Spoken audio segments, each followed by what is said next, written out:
अब हम जाने वाले एक बहुत ही रिवॉल्यूशनरी सेक्शन में और यहाँ पर दिखाने वाले हैं पहले 2000 सालों की जो कंप्यूटिंग जर्नी है उसके बारे में। लगभग 26-27 साल पहले जो कंप्यूटर थे वो इस तरीके से बनते थे, देखो। और यहाँ देखकर तो मैं हैरान हो गया हूँ, कोई 50 तरीके के गेमिंग डिवाइस हैं। ये लगभग 40-45 साल पुराना कॉन्सेप्ट है। एक तरीके की बाइक है और इसमें देखो कंप्यूटर लगा हुआ है यार।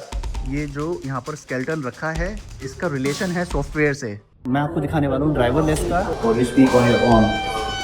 Guys this is insane. जो 90s 80s में बोर्न हुए हैं उन लोगों को पता है कि यार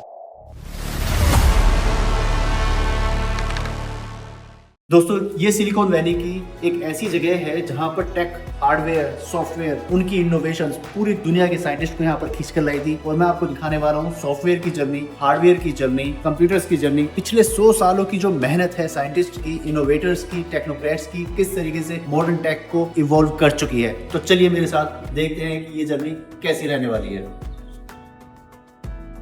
भाई जैसे ही हम इस बिल्डिंग के अंदर एंटर हुए हमने देखा दुनिया का सबसे छोटा कंप्यूटर। उस छोटे से कंप्यूटर के डिजाइन को देखकर मैं हैरान हो गया। मेरे पीछे आप जो ये देख रहे हो ये हार्डवेयर और सॉफ्टवेयर की जो केमिस्ट्री एक साथ आई है जिसने गेम्स में रिवॉल्यूशंस लेकर आया, उन सब के बारे में है यहाँ पर। एक्चुअली में ये गेम्स में इस तरीके का डिजाइन था, राइट। ये उसका एक रेप्लिका बनाकर यहाँ पे रखा हुआ है।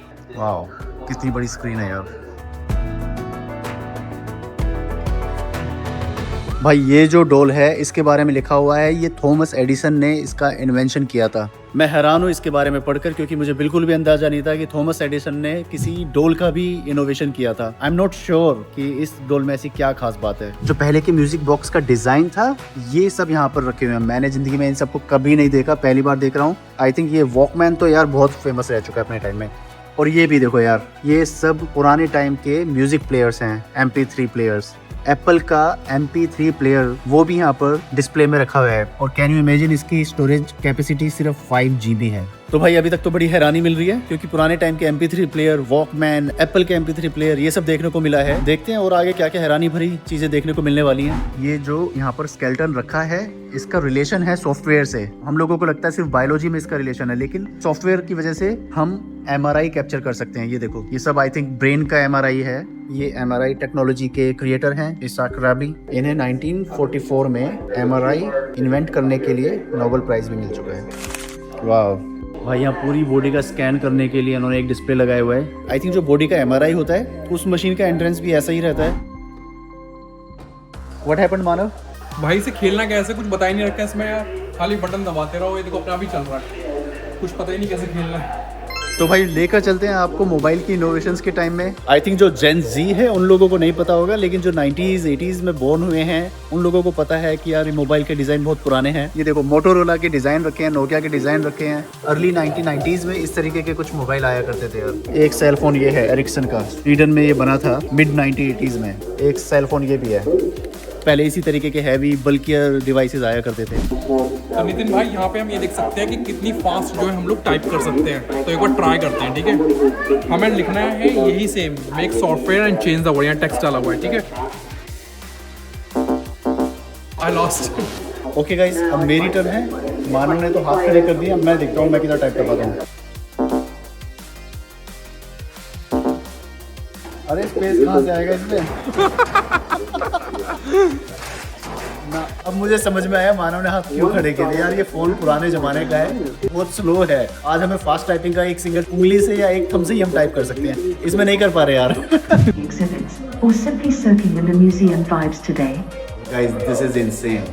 अभी हमने इंडिया में AI समिट देखा और वहाँ पर हमें पता है गलगोटिया यूनिवर्सिटी के जो एक प्रोफेसर है उसने क्या रायता फैलाया है, लेकिन हम ऐसा रायता नहीं फैलाने वाले हैं। This is America and this is me, America. This is America chatbot. Let's try it out. Do you really do conversations or you speak on your own? Are you here to explore the museum's treasures or just enjoying a leisurely visit? I think थोड़ा pre-recorded है, not really like live interaction it is happening. Pre-recorded है but उसके कुछ module हैं या feature हैं जो भी डिसेबल किए होंगे, वरना लोग पूरे दिन इसकी बैटरी को ड्रेन ही करते रहेंगे। This is my feeling but I think this is the great product of America. Meet America. I'm here if you decide to chat later. See you later। भाई अमेरिका ने हिला डाला। गलगोटिया वालों तुम तो कम से कम इस वीडियो को देखकर शर्म से मर जाओ कहीं। एलन ट्यूरिंग ने 1951 में ये प्रिडिक्ट किया था कि मशीन और आदमी इस तरीके से बातें कर सकते हैं कि पता ही नहीं लगेगा कि मशीन का आंसर है या आदमी का आंसर है। So this man is one of the brain behind this AI revolution. I think it was started way back almost 90 years ago, 1950s में। Alan Turing, hats off to you. दोस्तों आज के time में कोई भी chat हो, कोई भी कम्युनिकेशन हो, बिना इमोजी के वो इनकम्प्लीट मानी जाती है। ईयर 99 में जापानीज इनोवेटर ने इमोजीज का इन्वेंशन किया था और आप मेरे सामने देखोगे यहाँ पर एक डिस्प्ले लगा हुआ है। ये लाइव ट्रैक कर रहा है कि ट्विटर पर कौन सी इमोजी इस समय सबसे ज्यादा एक्टिवली यूज हो रही है। पहले नंबर पे स्माइली है जो कि काइंड ऑफ लोल इमोजी है, जिसमें हंसते हंसते आदमी की आंखों से पानी निकलते हैं, वही सबसे ज्यादा एक्टिवली यूज हो रही है। आप मुझे बताना भाई, अगर आपको चांस मिलता है कि कौन सी इमोजी आप ज्यादा यूज करना पसंद करते हो। मैं आपको दिखाने वाला हूँ ड्राइवरलेस कार, साथ में स्टीयरिंग लेस कार। उस कार के अंदर स्टीयरिंग नहीं है, ड्राइवर नहीं है और वो खुद ही ऑटोनोमस वे पर चलती है। ये देखो, ये है वेमो। अंदर से देखते हैं, अंदर से देखो भाई, कोई स्टीयरिंग नहीं है कहीं पर भी, सिर्फ पैसेंजर सीट है। इसके अंदर वो बैठ सकते हैं और ये ऑटोनोमस खुद ही डोर टू डोर पैसेंजर को ड्रॉप कर सकती है, पिक कर सकती है। Amazing car. इस कार के ऊपर जो रडार लगाया हुआ है उसी की वजह से इसे पता लगता है इनकमिंग या जो साथ में इसके ट्रैफिक चल रहा है, कैसे ट्रैफिक में कोलिजन से बचाया जा सके, कैसे सिग्नल्स पर रुका जा सके और कब इसको आगे मूव ऑन करना है। सो दोस्तों अब हम जाने वाले एक बहुत ही रिवॉल्यूशनरी सेक्शन में और यहाँ पर दिखाने वाले हैं पहले 2000 सालों की जो कंप्यूटिंग जर्नी है उसके बारे में। चलते हैं अंदर और देखते हैं कि कंप्यूटर ने, सॉफ्टवेयर ने, सिस्टम ने कैसे अपने आप को इनोवेट किया है विद इन फर्स्ट 2000 ईयर्स। तो दोस्तों ये है ब्लेज पास्कल का बनाया हुआ इतिहास का पहला असली कैलकुलेटर। सोचो जरा, जब दुनिया उंगलियों पर गिना करती थी, पास्कल ने ये जादुई मशीन बनाकर तब दे दी थी। ये है डिजिटल क्रांति का ग्रैंडफादर पास्कलीन। दोस्तों आज की मॉडर्न कार में जो भी ABS सिस्टम लगा रहता है वो भी एक हार्डवेयर की इवोल्यूशन की वजह से ही हो पाया है। ये है जर्मनी की बोश कंपनी द्वारा बनाया गया ABS सिस्टम का एक कंपोनेंट। दोस्तों आजकल दुनिया में जितने भी युद्ध हो रहे हैं वहाँ पर लेजर गाइडेड म्यूनिशन गिराए जाते हैं और वो लेजर गाइडेड म्यूनिशन भी सॉफ्टवेयर और हार्डवेयर की बेजोड़ क्रांति की वजह से ही हो पाया है। भाई अब मैं आप सबको वो दिखाने वाला हूँ जिसे देखकर आपकी आंखें खुली रह जाएंगी और दिमाग सोचने पर मजबूर हो जाएगा कि जो हम आज के टाइम में AI को लेकर इतना हैरान है, परेशान है कि सडनली AI ने क्या हम लोगों को हिला डाला है। तो भाई AI कोई नई चीज़ नहीं है। लगभग 75 सालों से AI पर काम हो रहा था, उसके अंदर रिसर्च हो रहा था और इनोवेशन की जा रही थी। अब मैं आपको दिखाता हूँ रोबोट्स की जो जर्नी रही है वो किस तरीके से इनोवेट होती रही है। आज के टाइम में रोबोट्स की प्रोग्रेस कहाँ तक पहुँची है वो आप लोग और मैं अच्छी तरह से जानते हैं। भाई ये 1984 का रोबोट है। दोस्तों अब मैं आपको दिखाने वाला हूँ एक ऐसा एवोल्यूशन जिसे पूरा करने के लिए इंसान को तो हजारों साल लग गए, लेकिन इन रोबोट्स ने कुछ सालों में ही कैलकुलेटर से कमांडर तक बनने का सफर तय कर डाला है। मैं दिखाता हूँ आपको सोनी आइबो इलेक्ट्रॉनिक पैट। दोस्तों अब मैं आया हूँ सेमीकंडक्टर चिप के सेक्शन में। इंडिया में अभी सेमीकंडक्टर चिप प्रॉपरली बनती नहीं है, जो बन रही है वो थोड़ी ओल्ड टेक्नोलॉजी की बन रही है। वर्ल्ड काफ़ी आगे निकल चुका है और मुझे लगता है कि पिछले 50-60 सालों में हमने जो सेमीकंडक्टर इंडस्ट्री ना होने की वजह से खोया है उसकी भरपाई कर पाना बहुत ही मुश्किल होने वाला है।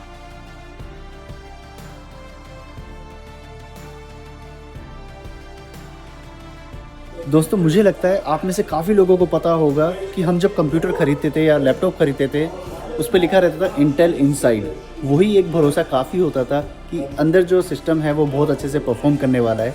इंटेल की जो चिप्स होती थी वर्ल्ड फेमस थी, काफ़ी सिस्टम्स में लगी रहती थी। यहाँ पर इंटेल की भी चिप्स रखी हुई हैं डिस्प्ले में। दोस्तों मैं आपको दिखाता हूँ कि जो पहले कंप्यूटर के माउस हुआ करते थे साइज़ में कितने बड़े हुआ करते थे, और दिखाता हूँ मैं आपको कि जो प्रिंटर्स हैं उन्होंने कैसे कैसे अपनी लाइफ को प्रोग्रेस किया है।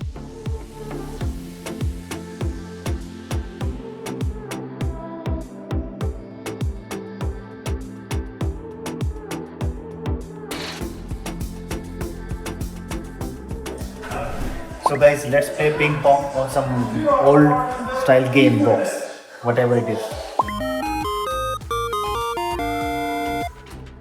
Yes, मैं जीत गया। मैं हार के भी जीत गया। मस्त जोक मारा।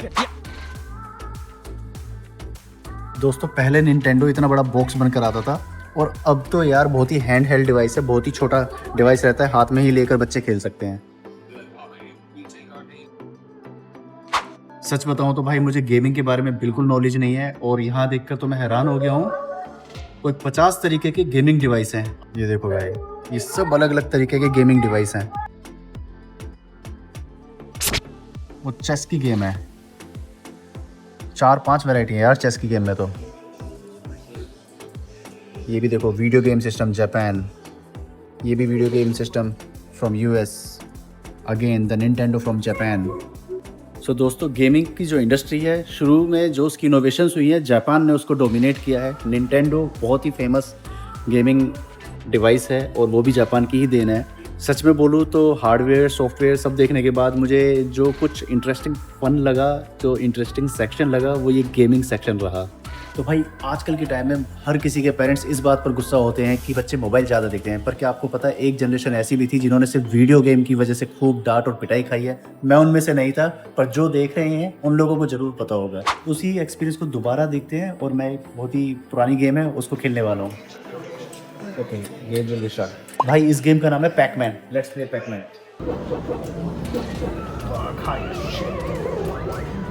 I lost it again. तो दोस्तों आज हम बातें करते हैं ऑटोनोमस ड्राइविंग की, ऐसी ड्राइविंग की जहाँ पर व्हीकल सेल्फ सस्टेनेबल हो। लेकिन क्या आपको मालूम है कि ये कोई नया कॉन्सेप्ट नहीं है, ये लगभग 40-45 साल पुराना कॉन्सेप्ट है। मैं आपको दिखाता हूँ, ये कार एक तरीके की बाइक है और इसमें देखो कंप्यूटर लगा हुआ है यार। Can you imagine?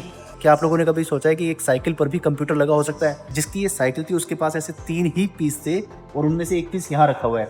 इस आदमी ने लगभग 25,000 किलोमीटर की जर्नी इस साइकिल पर की हुई है। ये जो कंप्यूटर है इसकी पावर जनरेशन सोलर पैनल के थ्रू करता था।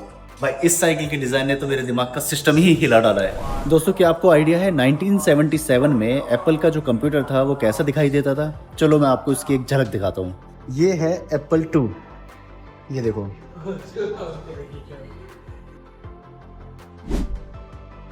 दोस्तों 1999 में लगभग 26-27 साल पहले जो कंप्यूटर थे वो इस तरीके से बनते थे। देखो कितना छोटा सा कंप्यूटर है ये पोर्टेबल। आज से लगभग 35 साल पहले एप्पल के लैपटॉप कैसे दिखा करते थे, तो ये देखो, ये है पावरबुक 140 एप्पल कंप्यूटर का 1991 का प्रोडक्ट। इस तरीके के कुछ एप्पल लैपटॉप बनाया करता था उस जमाने में। उसका कॉम्पिटिटर IBM था। 1995 में उसका जो थिंकपैड था वो इस तरीके का कुछ लैपटॉप दिखता था। सो है ना ये अमेजिंग कि पहले यार 35 साल पहले लैपटॉप और जो उनका डिज़ाइन था वो किस तरीके का ओल्ड फैशन हो चुका है आज के टाइम में। दोस्तों इस वीडियो को एंड तक देखने के लिए आपका बहुत बहुत धन्यवाद। आऊँगा बहुत ही जल्दी एक अनोखे कंटेंट के साथ, तब तक जुड़े रहिए मेरे चैनल के साथ। ध्यान रखिए अपना। Bye bye.